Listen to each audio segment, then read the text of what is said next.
Hello दोस्तों, स्वागत है आपका मेरी YouTube channel let's learn with Poonam में, जिसमें हम क्लास 10th के जीएस और हिस्ट्री के टॉपिक्स को कवर कर रहे हैं। और आज हम हिस्ट्री का पहला चैप्टर है फ्रांसीसी क्रांति, उसके बारे में पढ़ेंगे, उसके बारे में जानने की समझने की कोशिश करेंगे। तो फ्रांसीसी क्रांति के बारे में समझने से पहले हम कुछ परिभाषाएं देख लेते हैं, जिसकी मदद से हमें आगे के टॉपिक को पढ़ने में मदद मिलेगी। तो सबसे पहला पॉइंट है हमारा जनमत संग्रह। तो जनमत संग्रह किसे कहते हैं? किसी मुद्दे पर जनता की राय जानना जनमत संग्रह कहलाता है। अगली टॉपिक है निरंकुशतावादी। तो यह ऐसा व्यक्ति या संस्था होती है जिसकी शक्ति पर कोई सीमा नहीं होती, जो जनता को या लोगों की राय की परवाह नहीं करता और मनमाने तरीके से कार्य करता है। ऐसे शासन को निरंकुशतावादी शासन भी कहते हैं। अब हम पढ़ेंगे कल्पना आदर्श यानी यूटोपिया। यह एक ऐसा विचार है जिसमें आदर्श या अच्छी बातें इतनी अधिक होती हैं कि इसका वास्तविक रूप से साकार होना लगभग असंभव है, क्योंकि हर जगह, हर समाज में, हर व्यक्ति में केवल अच्छाइयाँ नहीं होती, बुराइयाँ भी होती हैं। उसी तरीके से यह कल्पना आदर्श या यूटोपिया का वास्तविक रूप में होना एक तरीके से असंभव है। अब हम अगला पढ़ते हैं राष्ट्रवाद। अपने राष्ट्र के प्रति स्नेह, प्रेम और देशभक्ति की भावना को ही राष्ट्रवाद कहते हैं। और अगला है राष्ट्र राज्य। एक ऐसी संस्था या ऐसा राज्य जिसमें अधिकांश नागरिक फ्रेंच नस्ल के हों और फ्रेंच भाषा बोलते हों, उसे राष्ट्र राज्य कहेंगे।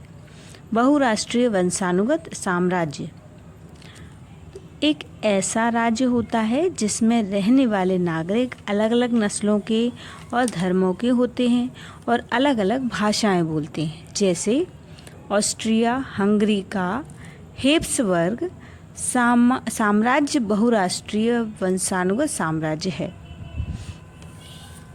अगला पढ़ते हैं हम उदारवादी। उदारवादी जिसका अर्थ होता है आज़ादी। उदारवादी लोग तेज बदलाव और विकास को प्राथमिकता देते हैं।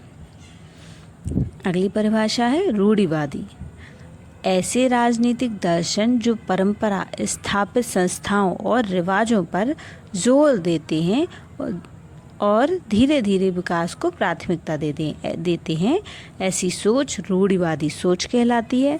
ऐसे व्यक्ति, ऐसा समाज, ऐसे लोग रूढ़िवादी लोग, समाज या व्यक्ति कहलाते हैं। अगला है नारीवादी।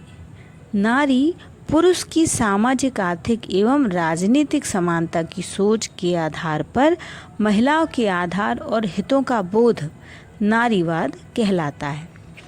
यानी ऐसा समाज या ऐसा व्यक्ति जो पुरुषों को और स्त्रियों को समान स्तर पर तोलता हो, उनमें कोई भेद न समझता हो, ऐसे व्यक्ति या ऐसा समाज नारीवादी समाज कहलाता है।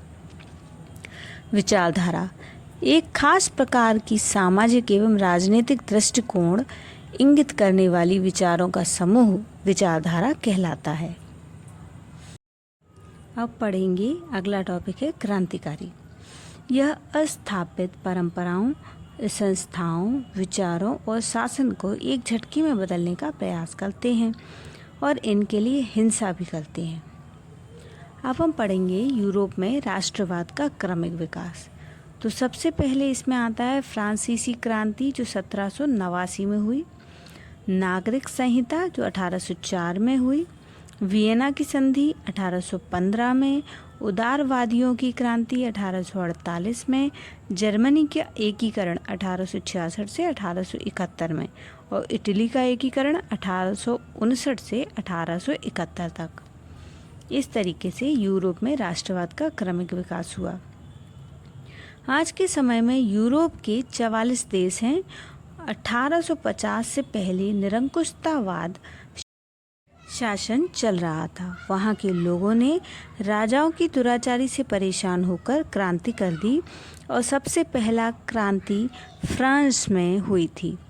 उस समय फ्रांस के राजा लुई 16वां था, जो कि बहुत ही ज़्यादा अत्याचारी था।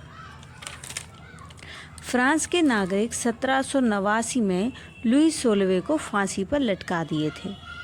1789 से लेकर 1799 तक फ्रांस पर किसी भी राज्य का राज नहीं रहा, लोकतांत्रिक देश बना रहा फ्रांस। फ्रांसीसी क्रांति की शुरुआत 1789 से हुई। वहाँ के लोगों ने राजतंत्र को खत्म करके प्रजातंत्र लाया और सामूहिक पहचान बनाने के लिए कदम उठाना जारी रखा, जो कि निम्नलिखित हैं। प्रत्येक राज्य में एक स्टेट जनरल चुना गया, जिसका नाम बदलकर असेंबली रख दिया गया। फ्रेंच भाषा को राष्ट्रभाषा घोषित कर दिया गया। एक प्रशासनिक व्यवस्था लागू की गई, जिसमें सबको समान कानून की व्यवस्था लागू रखी। आयात निर्यात पर सीमा शुल्क समाप्त कर दिया गया। इससे आगे अगले वीडियो में। धन्यवाद।